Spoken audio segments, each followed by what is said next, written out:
বৃহস্পতিবার সন্ধ্যা থেকে শুক্রবার শুরু হয়ে যায়। শুক্রবার বা জুমার দিন, এই দিন সম্পর্কে কোরআন এবং হাদিস থেকে ঘেটে আমরা 14টা আমলের কথা একটা লম্বা বড় ভিডিওতে বলেছি। আজকে সেখান থেকে আমি সংক্ষেপ করে এই 14টার মধ্যে আবার অতি গুরুত্বপূর্ণ 5টা আমলের কথা বলবো ইনশাআল্লাহ। নাম্বার 1, সবচেয়ে বেশি যেটা করতে হবে পরিমাণে জুমার দিন, জুমার রাত, বৃহস্পতিবার সন্ধ্যা থেকে নিয়ে শুক্রবার সন্ধ্যার আগ পর্যন্ত পরিমাণে সবচাইতে বেশি করতে হবে যে আমলটা, সেটা হলো দুরূদ শরীফের আমল। নবী করিম সাল্লাল্লাহু আলাইহি ওয়াসাল্লাম বলেছেন, আকসিরু আলাইয়া মিনাস সালাতি মিন ইয়াউমিল জুমআতি ওয়া লাইলাতিল জুমআহ, তোমরা জুমার দিন এবং জুমার রাতে আমার প্রতি বেশি বেশি দুরূদ পাঠ করবে, দুরূদ প্রেরণ করবে। ফা ইন্না সালাতাকুম মা'রুদাতুন আলাই, কারণ তোমরা যে দুরূদ পাঠ করো এটা আমার কাছে পেশ করেন আল্লাহর ফেরেশতারা, এবং রীতিমতো নামধাম সহকারে আল্লাহর একদল ফেরেশতা নিয়োজিত আছে। তারা বলেন, আল্লাহ, হে আল্লাহ রাসূল, আপনার অমুক উম্মত, অমুক অনুসারী, আল্লাহর অমুক বান্দা পৃথিবীর অমুক প্রান্ত থেকে, অমুক দেশ থেকে, অমুকের সন্তান, সে আপনার প্রতি দুরূদ পেশ করেছে জুমার দিনে, জুমার রাতে বা অন্য সময়ে। এটা নবী করিম সাল্লাল্লাহু আলাইহি ওয়াসাল্লামের কাছে রিপোর্ট দেওয়া হয় আল্লাহর নিযুক্ত ফেরেশতাদের মাধ্যমে। এই জন্য শুক্রবার দিন এবং রাত, অর্থাৎ বৃহস্পতিবার সন্ধ্যা থেকে নিয়ে শুক্রবার সন্ধ্যা পর্যন্ত এই 24 ঘন্টার মধ্যে নবী করিম সাল্লাল্লাহু আলাইহি ওয়াসাল্লামের ভাষ্য খেয়াল করেন, আকসিরু আলাই। ওলামা একরাম জানেন, নবী আলাইহিস সালাম সাধারণত কোনো আমল পরিমাণে বেশি করতে বলতেন না। পরিমাণে বেশি করতে বলার মতো আমল খুব কম ইসলামে। গোটা কোরআন যদি খোলেন আপনি, পরিমাণে অধিক করতে বলা হয়েছে এরকম আমল খুব বেশি পাবেন না। তোমরা বেশি বেশি করে নামাজ পড়ো, বেশি বেশি করে রোজা রাখো, এরকম কথা কোরআন হাদিসে নাই। অবশ্যই একজন ইমানদার 5 ওয়াক্ত ফরজ নামাজের পাশাপাশি অধিক পরিমাণে নফল নামাজও পড়বেন, সেটা ভিন্ন কথা। কিন্তু কোরআনে বেশি পরিমাণে আল্লাহর জিকির করার কথা বলা হয়েছে। আর নবী করিম সাল্লাল্লাহু আলাইহি ওয়াসাল্লাম বৃহস্পতিবার সন্ধ্যা শুরু হলে শুক্রবার সন্ধ্যার আগ পর্যন্ত বেশি পরিমাণে করতে বলেছেন যে কাজটা, সেটা হলো দুরূদ শরীফের আমল। দুরূদের এই আমলটা, এটা করার জন্য আল্লাহ তাআলা এমন সহজ করে দিয়েছেন যে ওযুর প্রয়োজন নাই। আপনার ওযু নাই, তারপর আপনি দুরূদ পাঠ করতে পারবেন। এবং আপনি এই বড় দুরূদ পড়ার মতো সময় নাই, তো আপনি একেবারে সবচেয়ে সংক্ষিপ্ত দুরূদ পড়েন সাল্লাল্লাহু আলাইহি ওয়াসাল্লাম, তাতেও দুরূদ পাঠের সওয়াব পাবেন।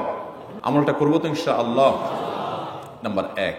নাম্বার 2, জুমার দিন উপলক্ষে অন্য যে কোনো দিনের চাইতে জুমার দিন অর্থাৎ শুক্রবারের ফজর নামাজ পুরুষরা মসজিদে জামাতের সাথে পড়বেন। জামাতের সাথে পড়ার নিয়ত করবেন পাক্কা, কারণ অন্য যে কোনো দিনের ফজর নামাজ না, শুধুমাত্র যত নামাজ আছে, নবী করিম সাল্লাল্লাহু আলাইহি ওয়াসাল্লাম বলেছেন, আফদালুস সালাওয়াতে ইনদাল্লাহ, আল্লাহর কাছে দুনিয়ার সব নামাজের মধ্যে 5 ওয়াক্ত সাধারণ নামাজগুলোর মধ্যে সবচেয়ে উত্তম নামাজ হলো সলাতুল ফজরে মাআল জামাআতে ইয়াউমাল জুমআহ, জুমার দিন ফজরের নামাজ জামাতের সাথে আদায় করা হলো যত নামাজ আছে এর মধ্যে সবচেয়ে শ্রেষ্ঠ নামাজ। ভাইরা আমার, প্রত্যেক বৃহস্পতিবার আসলে সন্ধ্যার সময় প্রতিজ্ঞা করব, সপ্তাহের অন্য দিন যদি আমার ত্রুটি বিচ্যুতি হয়ও আমি সেটাকে কারেকশন করার চেষ্টা করব, কিন্তু শুক্রবার ফজরটা পুরুষ হিসাবে আমি জামাতের সাথে পড়বই পড়বো। তার জন্য রাতে আগে আগে শোবো, ডাবল ট্রিপল অ্যালার্ম দিয়ে শোবো, অন্য নামাজি বন্ধুকে বলবো ফোন দিয়ে ডেকে দিবি, একে অন্যের সহযোগিতা করব, কিন্তু ফজরের নামাজ জুমার দিন ছাড়বো না ইনশাআল্লাহ। 3 নম্বর আমল হলো সূরা কাহাফ পড়বো। যারা কোরআন পড়তে পারেন না তারা শুনবেন, আর যারা পড়তে পারেন তারা নিজে পড়বেন। সূরা কাহাফ যদি জুমার দিন কেউ পড়ে, নবী করিম সাল্লাল্লাহু আলাইহি ওয়াসাল্লাম বলেছেন এই সূরাটা তার জন্য নূর হবে, নূর, আলো আল্লাহর তরফ থেকে। কিয়ামতের ময়দানে ভয়াবহ গুটগুটে অন্ধকার হবে। কিয়ামতের একটা ভয়াবহ শাস্তি হলো অন্ধকারের শাস্তি। ভাইরা আমার, অন্ধকারের শাস্তি মানে এমন ভয়াবহ অন্ধকার হবে যে দুনিয়ার অন্ধকারের সাথে কোনো তুলনাযোগ্য নয়। সেই ভয়াবহ অন্ধকারে কিছু আমল আছে যে আমলগুলো মানুষের ওই অন্ধকারের মধ্যে আলোর কাজ দিবে। এর মধ্যে একটা হলো এই সূরা কাহাফ। অন্য অনেক উলামা ইকরাম বলেছেন এর ব্যাখ্যা হলো সূরা কাহাফ যদি কেউ এক বৃহস্পতিবারে পড়ে, পরের বৃহস্পতিবার পর্যন্ত, এক শুক্রবারে যদি পড়ে, পরের শুক্রবার আগ পর্যন্ত পুরো সপ্তাহব্যাপী তার ভিতরে নূর, ঈমানের নূর, তাকওয়ার নূর, ইলমের নূর, আমলের নূর, ভালো মানুষ হওয়ার নূর তার ভিতরে আল্লাহ তাআলা সৃষ্টি করে দিবেন। তো নবী সাল্লাল্লাহু আলাইহি ওয়াসাল্লাম বলেছেন সূরা কাহাফের প্রথম 10 আয়াত যদি কেউ মুখস্থ করে, তো এই ব্যক্তিকে আল্লাহ রাব্বুল আলামিন এবং যদি তেলাওয়াত করে, এই ব্যক্তিকে আমলের মাধ্যমে দাজ্জালের ফিতনা থেকে আল্লাহ বাঁচিয়ে রাখবেন। অতএব জুমার দিন প্রত্যেক শুক্রবারে সূরা কাহাফ পড়ব তো ইনশাআল্লাহ। 4 নম্বর আমল হলো, দুনিয়াতে যত ফজিলতপূর্ণ আমল আছে এর মধ্যে সবচেয়ে বেশি ফজিলতপূর্ণ আমল এটা। খুব সহজ আমলটা, খুব সহজ। প্রত্যেক শুক্রবার আমরা এটা করতে পারি।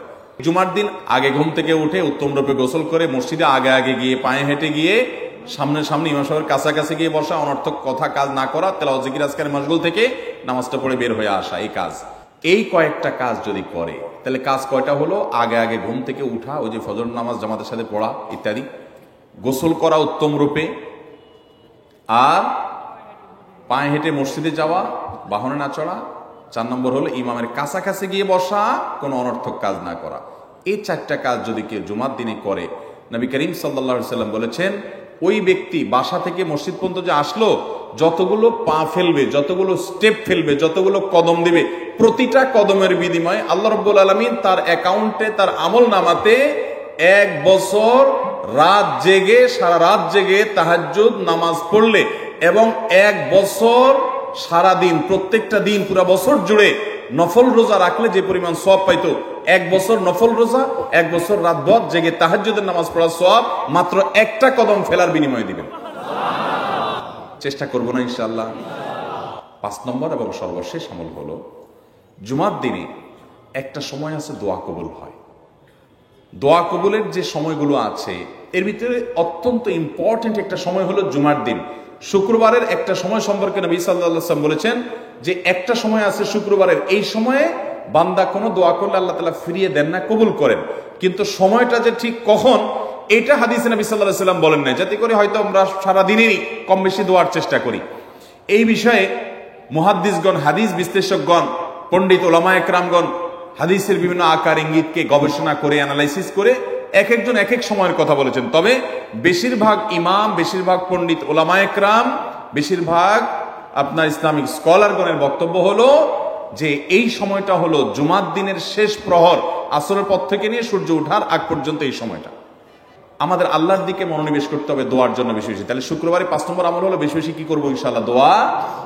বেশি বেশি দোয়া করবেন, উঠতে বসতে চলতে ফিরতে। বিশেষভাবে সূর্য ডুবার আগের যে সময়টা শুক্রবার, অর্থাৎ দিনের শেষ সময়টা, বিশেষভাবে আল্লাহ তাআলার কাছে দোয়া করব। ঠিক আছে তো ইনশাআল্লাহ? কয়টা আমল বললাম? আমল করবো তো ইনশাআল্লাহ? মনে থাকবো তো ইনশাআল্লাহ?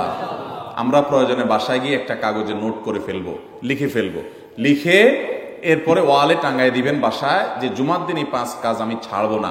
আপনি যদি মনেও না থাকে, আপনার যদি ভুলেও যান, আপনি এই কাগজ আপনাকে মনে করাবে ইনশাআল্লাহ। বাসায় ফ্যামিলির লোকদের সাথে শেয়ার করবেন, জুমার দিন হুজুর বলেছেন, আমি একটু আমার মন থেকে বলিনি, এগুলো সব কোরআন হাদিসের কথা বলেছি আপনাদেরকে। কোরআন হাদিসের আলোকে 5টা আমলের কথা বলেছেন, বিশেষভাবে জুমার দিন আমি 5টা আমল করবই করব। ভাইরা আমার, প্রত্যেক জুমার দিন যদি আপনি একটু ইমানের রিচার্জ করেন, ইনশাআল্লাহ সারা সপ্তাহ আপনার জন্য সেটা উপকারে আসবে। চেষ্টা করবো তো ইনশাআল্লাহ? আল্লাহ তাআলা এই আমলগুলো আমাকে, আপনাকে, আমাদের সবাইকে করার তৌফিক দান করুন।